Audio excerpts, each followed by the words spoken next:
नमो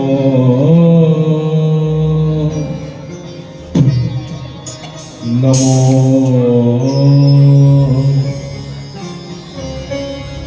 नमो सद्गुरु ज्ञान दीप प्रकाश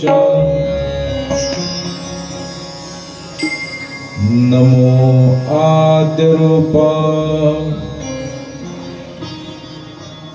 अनंता परेश नमो मंगला मंगल देतारी नमो तत्कृपा पूर्ण दोषा निवारी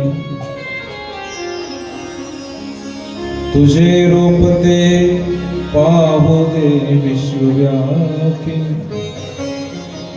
तुझी पावले सेवू दे रामरूपी तुझे ज्ञान सर्वांतरी संचरू दे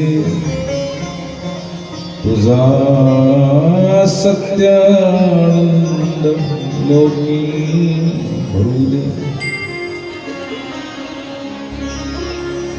हरे नाम निष्काम ग्राम देवा जटू सर्व भावे करू कर्दनावा कळो हे बळो देहकारी पडू दे घडू दे प्रभू एवढे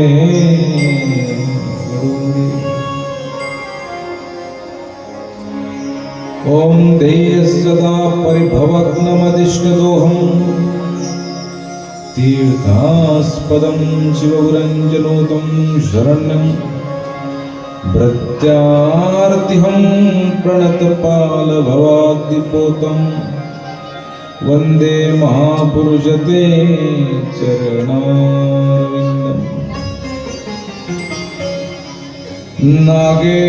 नागेन्द्रहाराय त्रिलोचनाय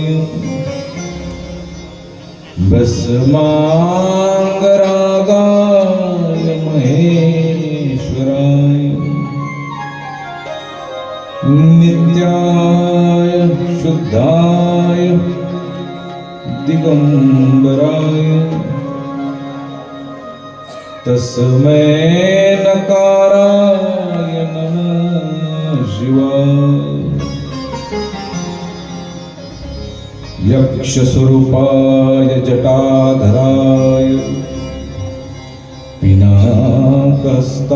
पिनाकहस्ताय सनातनाय दिव्याय देवाय दिगंबराय तस्मै नकाराय नमः शिवाय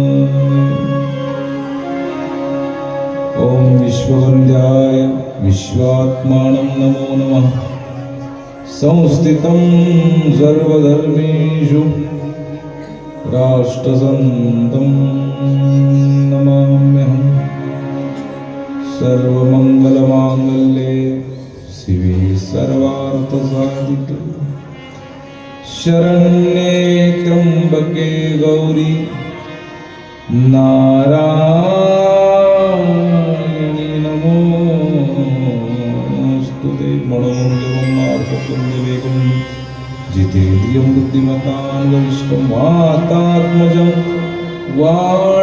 वानरायोधमुख्यं श्रीरामदूतं शरणं प्रपद्ये। सद्गुरुनाथ महाराज की सियावर रामचंद्र भगवान की सोळसुत हनुमान की माऊली ज्ञानेश्वर महाराज जगद्गुरु संत श्री तुकाराम महाराज वंदनीय राष्ट्र संत श्री तुकडोजी महाराज वैराग्य मूर्ति संत श्री गाडगे महाराज गुरुवर संत श्री घुसरकर महाराज की सब साधु संतन की जय भारत माता की जय पार्वती वदे हर हर महादेव शंभो।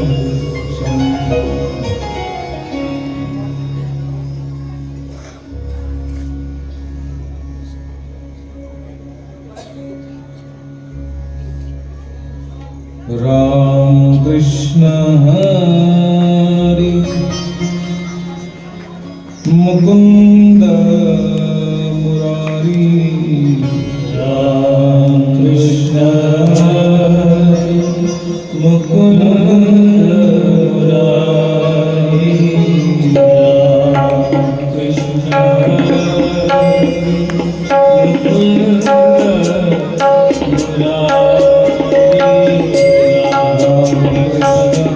मुरारी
राम कृष्ण हरी मुकुंद मुरारी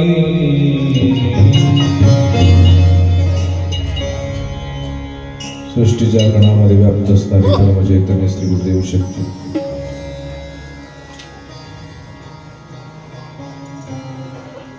महाराष्ट्राचे आराध्य दैवत सगुण साक्षात ब्रह्म भगवान पांडुरंग अबघाची संसार सुखाचा करीण आनंदे विरणती लोकी या वचनाप्रमाणे संपूर्ण महाराष्ट्रामध्ये भक्तीचं नवचैतन्य निर्माण करणारे आद्य गुरु विश्वकर्मी योग्यांची माऊली संत ज्ञानेश्वर महाराज. रात्री माझी शिवी दिवसा माझी शिवी वृत्ती सदा शिवी मग्न राहे.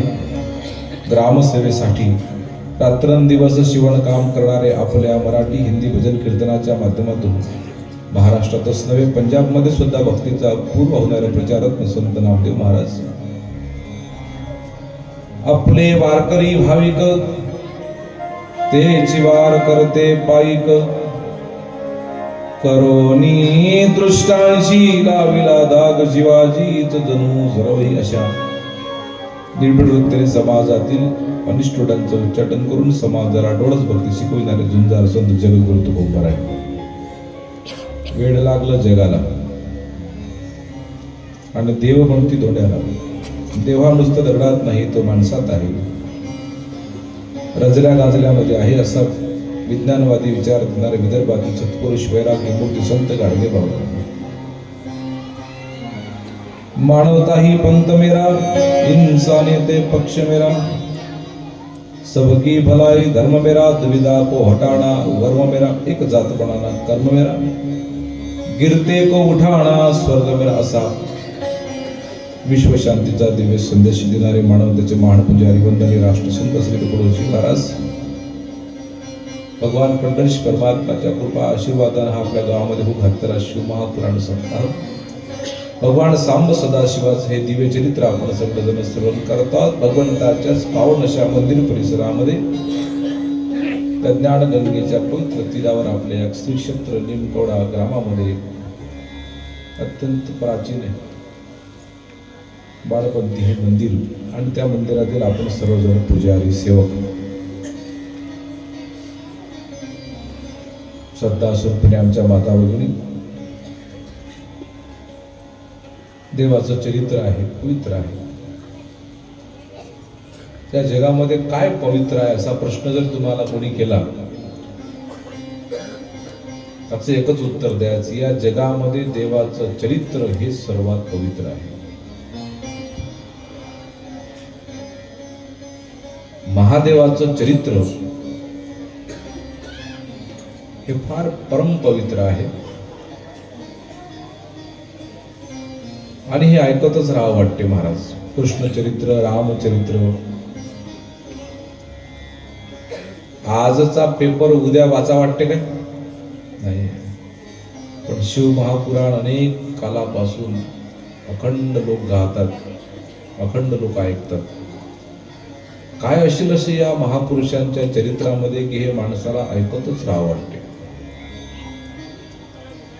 फक्त सांगणारा अधिकारी महात्मा असावा, ऐकणारा पण अधिकारी असला पाहिजे.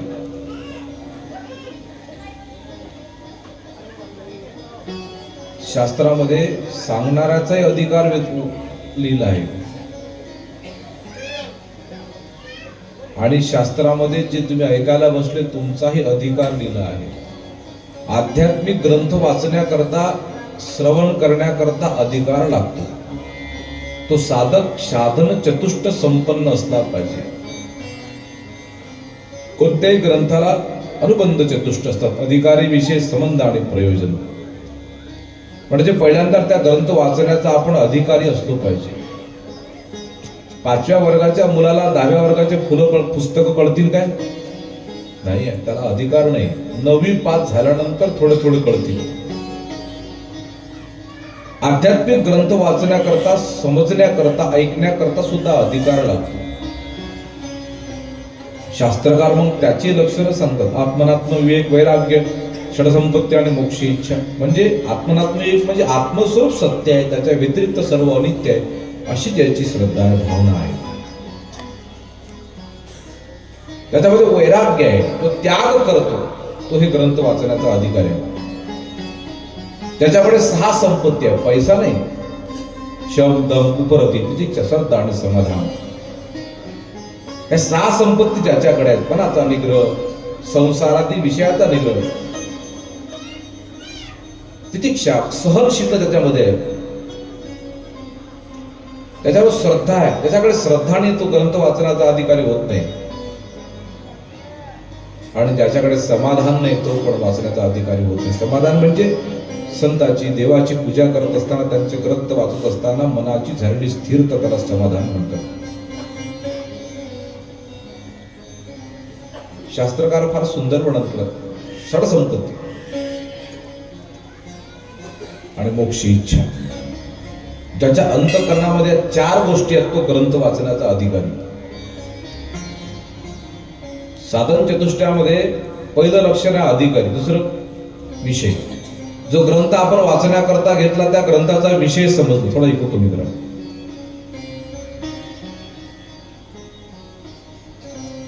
विषयच माहित नाही. शिवमहापुराणाचा विषय काय, भागवताचा विषय काय, ऐकायला आलो आपण.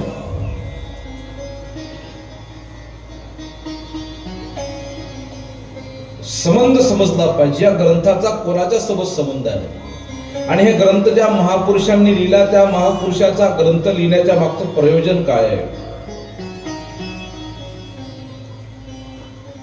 एवढा मोठा अधिकार पाहिजे तुमचा ऐकणाऱ्याचा. आत्मनात्म विवेक, वैराग्य, षडसंपत्ती, मोक्ष इच्छा.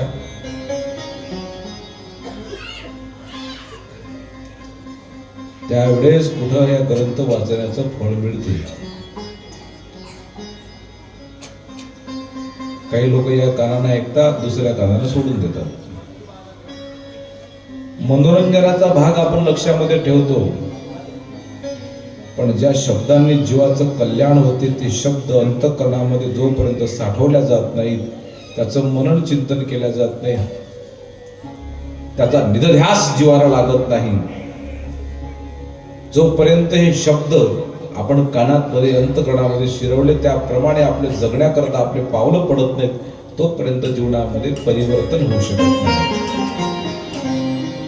परिवर्तनाकरता जगणं महत्वाचं आहे, वागणं महत्वाचं आहे. नुसतं पूजा पाठी संयम काही नाही महाराज.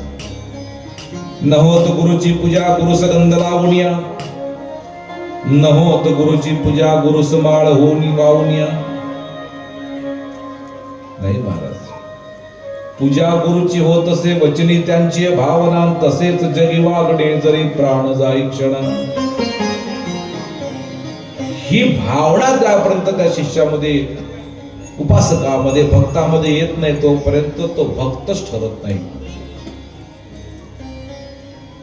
फार महत्वाचं बोलतोय, जरा मनपूर्वक ऐकत जा मी काय बोलतो. शिवमहाराज पुराणामध्ये जायचं आहे आज.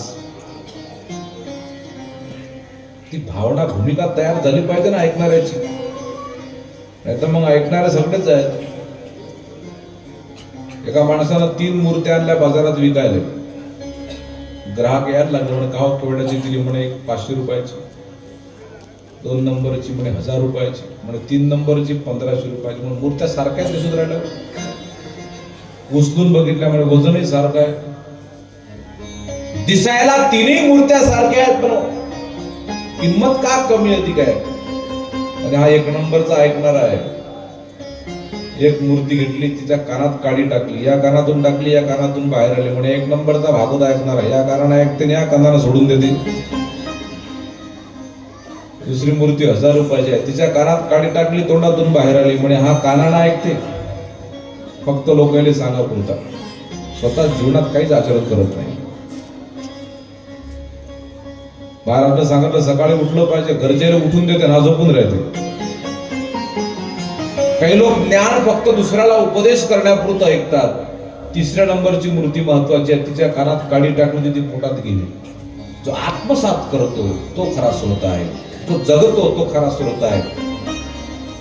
माझ्या निमकोळ्यामध्ये मला असं वाटते आपण सगळेजण त्या पद्धतीचे श्रोते बनलो पाहिजे, म्हणजे भगवान शिवाची कृपा आपल्या कुटुंबावर झाल्याशिवाय.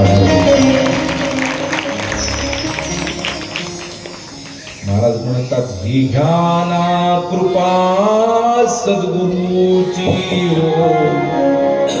कधी होईल कृपा? ही घ्याना कृपा सद्गुरूची हो. घ्याना कृपा सद्गुरूची, घ्याना कृपा सद्गुरूची हो.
शिवाची कृपा आणि भक्तांनी प्राप्त प्राप्त करून घेतली, कारण तो भोळा शंकर आहे.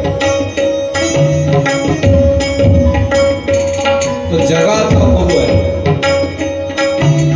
देवादिदेव महादेव आहे. आणि त्याकरता मनाची भूमिका, जीवनाची भूमिका महत्वाची आहे. महाराज या भजनामधून आपल्या सगळ्यांना जागे करतात. गुरुची कृपा जास नाही, नाही जीवनी शांती त्याला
महादेवाच्या कृपेला पात्र होण्याकरता काही गोष्टी सांगतो. का आमचे देव आमच्यावर प्रसन्न नाहीत त्याचं कारण माहिती काय? हिंदू धर्म के देवता व हिंदू असे रुढ गए.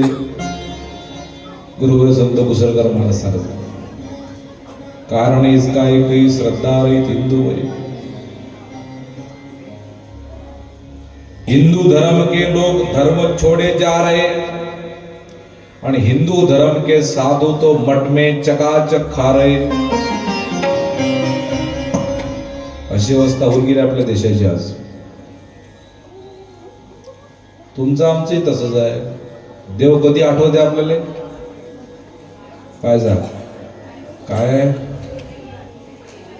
काय जा तिकडे काय आहे काही आले माणसं येऊन काही नाही, काही नाही का नागतोळा घोडा अशी दुसरं काय असतं. इंगई आहे म्हणते पाहायचं, काही हरकत नाही, काही करत नाही कोणा, मारून टाका.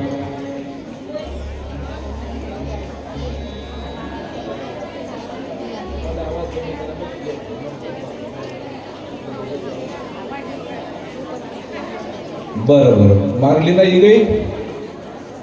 बरं काही हरकत नाही, बसा बसा.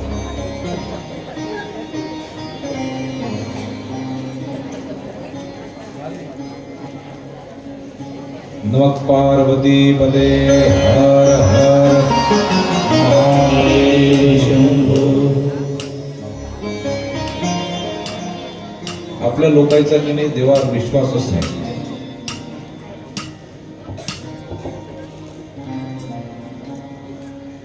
खरंच नाही. तुम्ही म्हणसान महाराज तुम्ही काय बोलता? आपण देवाचं भजन देवाचं नाव कधी घेतो? संकटात देव आठवते. अंगाला आली ताप तर मग देव माय बाप. सगळ्या गोष्टी बरोबर असल्या की माणसाला देव नाही आठवत महाराज. दुःखात देव आठवते माणसाला, संकटात देव आठवते. आणि म्हणून जीवनामध्ये दुःख आहे. आपली श्रद्धा नाही आहे देवावर. आपल्याला असं वाटते देव म्हणजे आपल्या दुःखाचं निवारण करणारं केंद्र आहे बस. ज्या दिवशी आम्ही या देवांना, महादेवाला आमचं आराध्य मानून, सुखाचं केंद्र म्हणून, त्या दिवशी आमच्या जीवनातलं दुःख निघून जाईल. त्या दिवशी आमचा विश्वास 100% बसेल ना. आजच या पेंडालमध्ये जेवढे लोक बसले, आजपासून तुमच्या सगळ्यांच्या जीवनातली चिंता एका क्षणात नष्ट होते. ती चिंता नष्ट करण्याकरता एका गोष्टीची गरज आहे, तुमची त्या देवावर तेवढी श्रद्धा आणि विश्वास पाहिजे. संतांचा काय विश्वास आहे महाराज? आपल्या लोक याचा विश्वास आहे म्हणता काय? नाही. आता एखादं नवीन कोण उभं कर, सगळे लोक तिकडे पळतात. आता एखादं नवीन जर आणलं ना कोण नाटक, एखादा नवीन देव जर काढला कोण की हा लय बा पटकन प्राप्त होते, तब्येतही बऱ्या होतात आणि सुखच येते, लोक सगळे देव सोडून तिकडे धावतात. एखाद्या महाराजनं शिवाचं महत्व सांगितलं गेलं, ओम नमः शिवाय ओम नमः शिवाय करतात. दुसरा महाराजाला त्याला कृष्णाचं महत्व सांगितलं गेलं, लोक कृष्ण कृष्ण करतात. तिसरा महाराजाला त्याला रामाचं महत्व सांगितलं गेलं, लोक राम राम करतात. चौथा महाराजाला त्याला दत्त म्हटलं गेलं, लोक दत्त दत्त करतात. आम्ही एका ठिकाणी ठाम नाही आहोत. आणि कसे आमच्या जीवनातली चिंता मिटून जाईल? काय तुम्हाला तुमच्या जीवनातली चिंता मिटवायची? मला माहित आहे इथं बसणाऱ्या प्रत्येकाच्या डोक्यामध्ये भीती आहे, चिंता आहे. कसं होईल, काय होईल, पोराचं कसं होईल, पोरीचं कसं होईल, भविष्याचं कसं होईल, सगळ्याच्या डोक्यात चिंता आहे. जो खरा देवाचा भक्त असते ना, तो जीवनामध्ये चिंता करत नाही, तो जीवनामध्ये भगवंताचं चिंतन करतो. आम्ही सगळे जर चिंता करतो. संतांची भूमिका पहा कशी आहे. देव आहे की नाही? मौन आहे काय यायचं? जवळपास कोळी हिर आहे काय? आहे का वीर?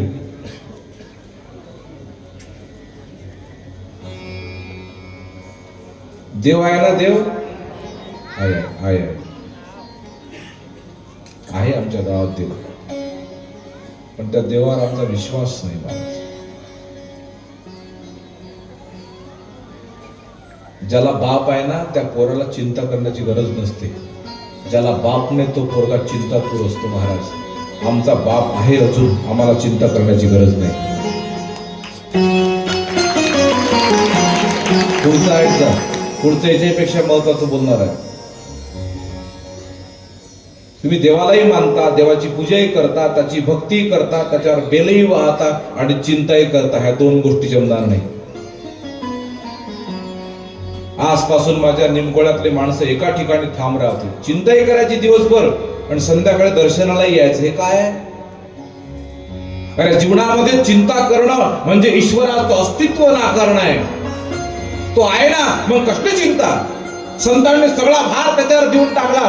तुझी चिंता त्यासी सर्व आहे, आवडीने भावे हरिनाम घेसी आणि तुझी चिंता त्यासी सर्व आहे. हे जर करू नको कोणत्या गोष्टीचा तो तुमच्या जीवनातलं प्रत्येक कर्म जाणतो. मग तो आहे ना, तुमच्या घरात तुम्ही आणून बसवला ना, मग तुम्हाला चिंता करण्याची काय गरज आहे? तो आहे ना चिंता करण्याकरता. पण तो कसा आहे, त्याचं अस्तित्व आम्ही कामापुरतं मानतो, प्रसंगापुरतं मानतो. आम्ही विसरून जातो महाराज लगेच. कामापुरता फक्त देव आहे तो, बस तेवढं झालं की अडकलं. प्रासंगिक देव आहे, काहीतरी निमित्तानं देव आहे, सकाळी आहे संध्याकाळी नाही आहे. नाही नाही नाही, तो नित्य आमच्या जीवनामध्ये आहे. मागे पुढे उभा आहे सांभाळीत आली आघात, मागे उभा मंगेश, पुढे उभा मंगेश. मागे उभा मंगेश, पुढे उभा मंगेश. मागे उभा मंगेश, पुढे उभा मंगेश. माझ्याकडे देव माझा पाहतो आहे, माझ्याकडे पाहतो आहे. मागे उभा मंगेश,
गडबडीत वाक्याकडे लक्ष देत जा.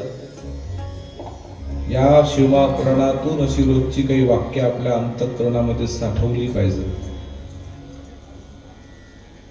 जीवनामध्ये चिंता करणं म्हणजे ईश्वराचं अस्तित्व नाकारणं आहे महाराज. तो असताना जर तुम्ही चिंता करत असाल म्हणजे तुमचा विश्वास त्याच्यावर नाही आहे, आणि हा अविश्वासच तुमच्या आमच्या जीवनामध्ये दुःखाला कारण आहे.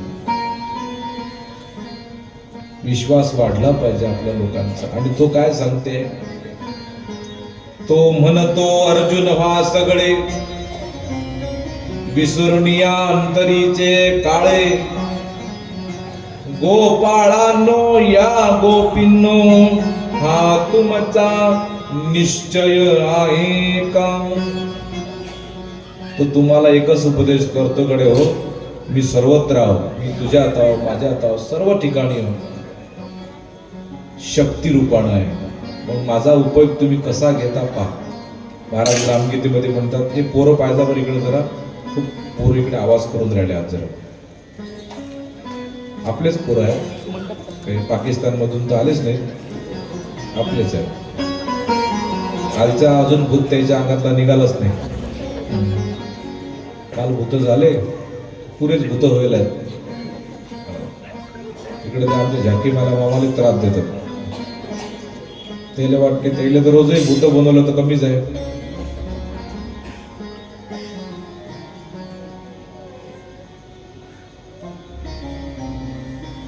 ऐका मी काय सांगतो. तो परमेश्वर म्हणते मी सर्वत्र आहो. जरा म्हणलो नाही का, प्रत्येकाच्या ठिकाणी तोच आहे. काय म्हणतात महाराज रामगीतेमध्ये, ऐसी ईश्वर शक्ती सर्वत्र, परी स्वयं चालवी सूत्र, कळमे कर्मे फळती पवित्र अपवित्र आपुलेचा आपण. मला सांगा सगळे हात किती आहेत?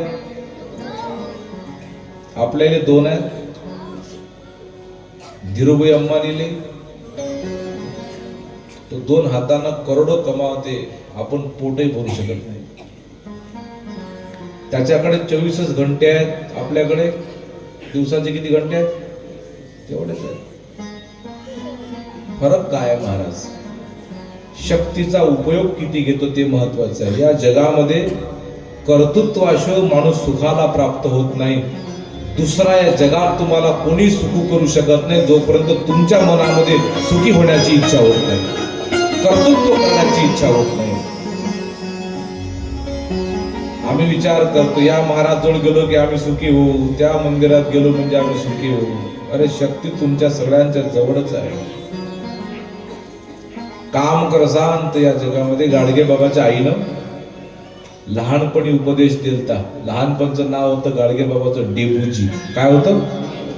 डेबू. डेबू लहान होते गाडगे बाबा म्हणजे डेबू. या जगामध्ये व्यक्तित्वाला किंमत नाही. ऐकजा महिला मंडळ,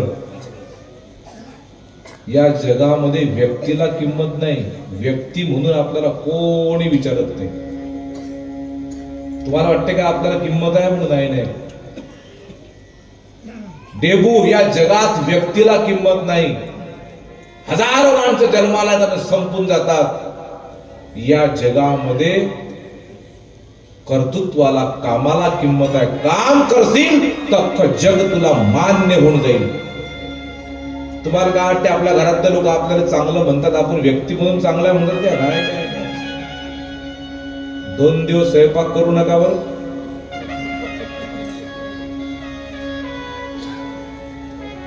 जोपर्यंत हातापायामध्ये शक्ती आहे, ताकद आहे, आपण सगळे राबतो तोपर्यंत त्या घरातली सून, त्या घरातली आई, त्या घरातली बाई महत्वाची आहे. ज्या दिवशी तिचं काम कमी झालं ना तर तिचं महत्वही कमी होते. हा संसार आहे. या संसारामध्ये जसं जसं माणसाचं वय वाढते तसं तसं त्याचं महत्व कमी होते. वय वाढलं की महत्व कमी होते. आपल्याला आज महत्व आहे कारण आपल्याला सत्ता आहे. जब पास हमारे पैसा था तो दोस्त हमारे हजारों थे, अब पास हमारे पैसा नाही तो साथी हमारा कोण. 100 कामं चांगले करा, पण एक काम बिघडलं की नवरा म्हणते बायको जांभली भेटली म्हणजे. एका कामानं त्यातल्या अर्ध्या बाहेर वाटते आजच बॅग भरून घरी निघून जा. हा संसार आहे महाराज, काय करता? कितीही करा संसारासाठी काही नाहीये, कितीही काम करा.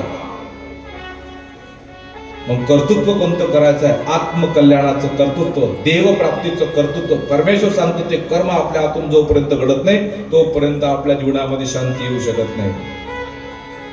एखादी बाई लग्न झालं त्यापासून काम करते, सकाळी सडा समाज रांगोळी रई कपडे प्रत्येक 25 वर्षापासून करून राहिली. असं ऐकलं का कधी? या आमच्या घरच्या आईने गेल्या 25 वर्षापासून सगळी कामं अत्यंत ताकदीनं नियमानं केली. या माऊलीचा आज फार मोठा भव्य सत्कार समारंभ करण्यात येत आहे. ऐकलं कधी? काही नाही, कोणी नाव घेत नाही, किती करा. लेकर उद्या तुम्हाला, आज तुम्ही कष्ट करता, उद्या तुमचा पोरगा म्हणेल काय केलं आमच्यासाठी. हा शब्द ज्यावेळेस तो बाप ऐकते ना, त्या बापाला पश्चाताप होते. रात्रंदिवस कष्ट करून पाठीवरचं फाटलं बन्यान कित्येक दिवस बापानं बदललं नाही, पण पोरानं शब्द काढला, बाबा मला कपडे पाहिजेत, पटकन आणून दिले. पायाच्या चपलीचा अंगठा तुटला पण बाप बदलत नाही, पण पोरीनं म्हटलं बाबा मला ब्युटी पार्लरला जाण्याकरता पैसे पाहिजेत, पण बाप त्याचा विचार कधी करत नाही, पटकन पैसे काढून देतो. उद्या माझ्या पोरीचं लग्न करायचं आहे म्हणून बाप गेल्या 25 वर्षापासून डोक्यामध्ये त्या लग्नाचा विचार ठेवून काटकसरीनं पैसा जमा करतो. तो बाप ज्या दिवशी महाराज निकामी होऊन जातात त्यावेळेस हीच लेकरं त्या बापाला कोणातरी कोपऱ्यामध्ये त्याची व्यवस्था करतात. या जगाचं वास्तव स्वरूप आहे. याकरता तुम्हाला जागृत करतं. संसार करायचा आहे पण संसाराचं लक्ष परमार्थ असला पाहिजे. जीवन जगायचं आहे, आपल्याला व्यवहार करायचा आहे, कष्ट करायचे आहेत, पण आपल्या कष्टाचं अंतिम लक्ष परमार्थ असलं पाहिजे. आणि हे ज्या दिवशी तुमचं असेल समजून जायला आपली दिशा योग्य आहे. संसारामध्ये माणसाचं वय वाढलं की किंमत कमी होते आणि परमार्थामध्ये माणसाचं वय वाढलं की किंमत वाढते. आणि म्हणून जीवनामध्ये संसाराला परमार्थाची जोड असली पाहिजे आणि ती जोड मिळावी याकरता आपल्या गावामध्ये शिवमहापुराण कथाचं आयोजन या मंडळीने केलं आहे. हे जोड मिळावी याकरता केलं आहे. सांगळ बांधारे भक्तीची नारायण नामाची. सांगळ बांधारे भक्तीची, सांगळ बांधारे भक्तीची, नारायण नामाची, नारायण नामाची, नारायण नामाची.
सांगळ बांधारे संस्कृती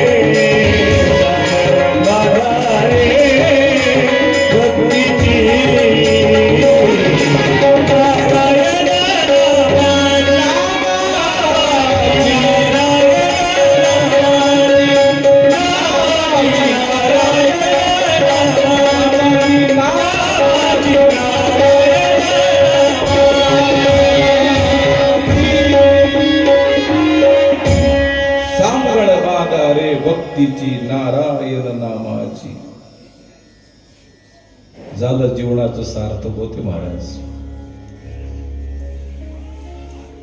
आनंद आहे. चला मग पार्वती पदे हर हर महादेव. सुत महाराज शौनकादी ऋषी नाही शिवमहापुराण कथा सांगतात. काल आपण भगवान शिवाचा विवाह केला. फार मोठ्या धूमधामामध्ये लग्न पार पडलं. आमचे देव पण गृहस्थी आहेत. धन्य गृहस्था सर्व. देवानं पुनश्च विवाह केला. जगतजननी पार्वती माता शक्ती रूप आहे, माया रूप आहे. आज माया आणि ब्रह्माचं मिलन झालं महाराज. शिव हे शक्ती, पार्वती शक्ती रूप आहे. आणि फार मोठ्या थाटामध्ये देवाचं लग्न पार पडलं. काल गडबडीत काही सांगता नाही आलं मला लग्नात काय काय झालं. तो थोडी मजा आहे लग्नामध्ये देवाच्या. सगळे देव, गंधर्व, नारद, तुंबरू, देवी देवता, संत, महापुरुष, ऋषी, अनेक ऋषींचं वर्णन आहे. भूत तर सगळ्याच जाती जातीचे आले. नुसतं महाराष्ट्रातले नाही आले, तिकडचे आले. केरळ, कर्नाटक, मध्य प्रदेश, यूपी, बिहार, अमेरिकेतून आले पांढरे गोरे गोरे भूत. जपानमधून चपटा नाकाचे आले. सगळ्या भागातले भूत देवाच्या लग्नाकरता आले. आणि फार मोठ्या थाटामध्ये देवाचं लग्न पार पडलं. आणि मग देवाची काय निघाली. मग नवरीचा काय म्हणतात त्याला जाताना विदाई. विदाई. एवढी मोठी पार्वती, अख्ख्या हिमालयाची लाडकी पोरगी, ज्यावेळेस ती निघते ना संध्याकाळच्या वेळेला, ज्यावेळेस नवरी निघाली, सगळं हिमालयातले लोक रडायला लागले. काय सगळ्यांच्या डोळ्यामध्ये हिमवान, मैना जोर जोराने रडायला लागले. पार्वती माता सुद्धा रडायला लागली. भगवान महादेवानं त्या सगळ्यांचे ते रडणं पाहलं. असं पाहिले शिवमहापुराण पाय काय सांगते पहा. ऐका जरा. पार्वती मातेचं ते जोरजोरानं रडणं, आपल्या आईला पुन्हा पुन्हा आलिंगन देणं. तो बाप ज्या बापानं पार्वती मातेला लहानाचं मोठं केलं, तो जोरजोराने हिमवान रडायला लागला. या सगळ्यांचं रडणं पाहून माझ्या अत्यंत भोळ्या हृदयाच्या महादेवाच्या डोळ्यामध्ये सुद्धा पाणी आलं. रडायला लागला माझा देव. सगळे लोक म्हणायला लागले, बघा बघा महादेवाचं हृदय किती कोवळं आहे, भोळा आहे तो शंकर. त्यांचं दुःख पाहून तो रडायला लागलाय. जगाचं अख्खं दुःख ज्यांना आपल्या अंतःकरणामध्ये साठवलं त्याला महादेव म्हणतात. समुद्र मंथनाच्या वेळेस पहिलं रत्न विष निघालं, कालकूट नावाचं विष. कोण घेणार आहे विष? जग नष्ट होणार होतं. महादेवानं ते विष आपल्या कंठामध्ये साठवून ठेवलं. आणि मग निघाले. जाता जाता मायनं पोरीला उपदेश दिला. माय उपदेश देत असते पोरीला जाताना, बाई प्रतिव्रता म्हणून राहाजो. काय नियम होते हो जुन्या काळातल्या बाया, काय सांगत आपल्या पोरीला जाताना. बाई आता तुझं घर आता हे नाही, तुझं घर कोणतं आहे ते आहे. जाणीव करून द्यायची माय, तुझं घर हे नाही आहे ते आहे.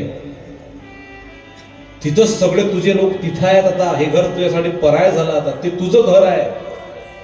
तिथं गेल्यावर सगळे झोपल्यानंतर झोपतो, सगळे उठायच्या अगोदर उठजो. एक एक एक एक नियम सांगायला लागली पार्वतीची आई. तू प्रतिव्रता आहेस. आपला पती जेवण केल्यानंतर जेवण करजो. आपल्या पतीला नाव घेऊन कधी बोलवू नको, अहो म्हणायचं. एक एक एक एक तत्व सांगायला लागली. त्या काळातली माय आणि आजची माय किती फरक आहे. मी एक दिवस रेल्वेमधून प्रवास करत होतो. नवीनच पोरगी लग्न झालं असेल, ती चालली असेल बिचारी. 2-3 बाया तिच्या भोवती होत्या. म्हणे बाले आतापासून लक्षात ठेव, जास्त पुढे पुढे नको करत जाऊ. त्या बुड्या बुडीची चड्डी बन्यान त्या बुडीला धुदेत जाय. आपलं आपलं पाव आपल्या आपल्या नवऱ्याचं कराव. पहिल्यापासूनच तशी सवय करजो. हे काय घर जोडणार की तोडणार आहे तुम्हाला? काय करावं? काय उपदेश देतो आम्ही आमच्या पोरांना? ऐका जरा, पार्वती मातेला काय उपदेश दिला, काय गोष्टी सांगितल्या प्रतिव्रत्याच्या. आपल्या पतीच्या आज्ञेनंच जे काही करायचं आहे ते करजो. कोणतं व्रत, वैकल्य, कुठं तीर्थाला जायचं आहे, पती देवाची आज्ञा असेल तर जायचं. कोणाही परपुरुषासोबत अति महत्वाचं असेल तर बोलायचं. काय आमचा स्त्री धर्म श्रेष्ठ होता महाराज. आज काय झालंय आमच्या स्त्री धर्माचं? एक एक नियम असला ना, शिवमहापुराणाचा वाचा जरा. मला त्या सगळ्या गोष्टी सांगण्याकरता इतका वेळ नाही. काय नियम सांगितले हो प्रतिव्रत्याचे. आपल्या घरी येणाऱ्या प्रत्येकाला, प्रत्येक अतिथीला देवता समजून त्याची सेवा करू. महादेवाच्या आज्ञेमध्ये राहा आणि सगळ्यांना सांभाळून घे. मातृत्वाचं हृदय राहू दे. पार्वती, तू अख्ख्या कुटुंबाला हवी हवीशी वाटली पाहिजे. पण आताचा प्रॉब्लेम असा आहे ना, पोरीडे काही बरोबर संस्कार आहेत, ना सासवायले काही बरोबर ज्ञान आहे. मग लग्न झालं की 2 महिन्यामध्येच आमच्या घरामध्ये दरार पडायला लागते. याला कारण काय? तुम्हाला सांगतो. एकदा तुमच्या पोराचं लग्न झालं, सुनबाई घरात आली की समजून चला आता की उद्यापासून आपलं काम कमी झालं. सासूनं जास्त स्वयंपाक घरामध्ये डोकं टाकू नये, पण तुम्हाला डोकं टाकल्याशिवाय गमत नाही. 2-6 महिने चांगलं चालते. माझं लग्न झालं तिला फक्त भाजीत तेल टाकलं, गेली आमची आई पाहायला. आणि बाबा बाबा बाबा इतकं तेल. मला आवाज दिला, म्हटलं तेल तुला आणायला लागते की तिच्या नवऱ्याला आणायला लागते? बंदा पिपा होते ना, आपल्याला काय करायला लागते? पण आमची भावना मोठी खतरनाक आहे महाराज. सून स्वयंपाक करते पण सासूचं लक्ष तेलापासून, मोहरीपासून, जिऱ्यापासून टाकू दे ना. पुरं जिरं एकाच दिवशी, आपल्याला काय घेणं नाही. आम्ही मुक्त त्याच्या तत्वाकडे जातच नाही महाराज. 2-4 महिने आमच्या कुटुंबामध्ये सगळं चांगलं चालते. 6 महिने झाले की मग ती माय म्हणते, मा बाळ्या असा नव्हताच म्हणते. पहिले कुठून आला की माझं पैसे आणून दे. हे भवानी आली त्यापासून तर पैसे दाखवतही नाही. आणि आता दिवाळीला गेला, तिकडून आंब्याचा रस खाऊन आला, त्यापासून तर पुराच बिघडला. नक्की त्याने काहीतरी खायला दिलं. मग एवढं तुला वाटतं तर पहिले तेच देऊन द्यायला लागत. त्याला काय द्यायचं? चालू घराडं चालू आमच्या कुटुंबात. हो, असा नव्हता म्हणते माय पहिले. मी म्हणेल तसा ऐकत जाय, मी म्हणेल तसा वागत जाय. पण हे आली त्यापासून आमचा बाळ्या बिघडला. ते काय तुमच्या बाळाच्या मागं काय नाचत आली काय? तुम्हीच तर आणली बाजूत बँड बाजा लावून. तुझा बाळ आहे ते कोणाची तरी लेखच आहे ना. ते काय गुगलवरून डाउनलोड केली का ते कोण? माय बाबा तिलाही भाव नाही. आमच्या जीवनामध्ये महाराज फार मोठी तफावत आहे. काय करतात? काय उपदेश आहे हो. पार्वती मातेला मायनं उपदेश दिला आणि गेली पार्वती महाराज आणि सुखान तिचा संसार सुरू झाला. आता महादेवाची पत्नी कैलासावर काय घर आहे काय? सारा जंगलच आहे महाराज, सारा बर्फच आहे.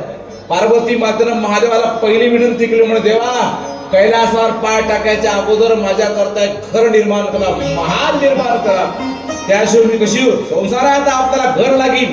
आणि खरखर आहे महाराज, लग्न करायच्या अगोदर पोरायला आपलं घराची व्यवस्था करणं अत्यंत गरजेचं आहे. महादेव म्हणतात चिंता करू नको. लगेच विश्वकर्माला बोलावून घेतलं आणि महादेवाने फार मोठ्या भव्य घराची, महालाची निर्मिती केली. प्रशस्त महाल पार्वती मातेकरता महादेवाने निर्माण केला. चला आता घरामध्ये जायचं आहे. पार्वती माता म्हणते कसं जाता येत नाही, घरात जा, वास्तू करावं लागते. गृहप्रवेश कसा असते काय? एखादा ब्राह्मण बोलावा लागते.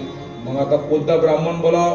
भगवान भोलेनाथ म्हणत चिंता करू नका, आपला शिष्य आहे, फार मोठा पंडित आहे. कोणाला बोलावलं? रावणाला बोलावलं वास्तुशांती करता महादेवानं.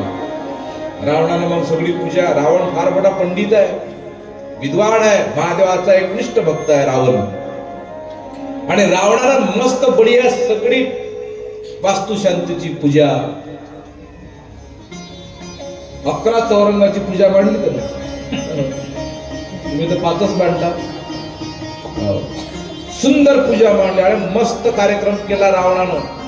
महादेव आणि पार्वती माता त्या रावणावर, त्या ब्राह्मणावर एवढ्या प्रसन्न झाल्या की म्हणतात, हे रावणा, मी तुझ्यावर खरोखर प्रसन्न झाला, सांग तुला काय पाहिजे. रावण म्हणे, देवा पहिल्यांदा संकल्प करा की मी जे मागेल ते द्याल. देव म्हणे ठीक आहे, घे बाबा. संकल्प सोडला. रावण हुशार होता, काय मागितलं असेल त्या रावणानं.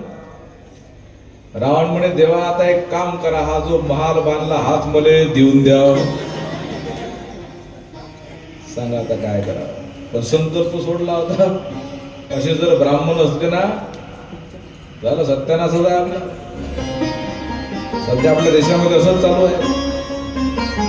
जरा सावधान.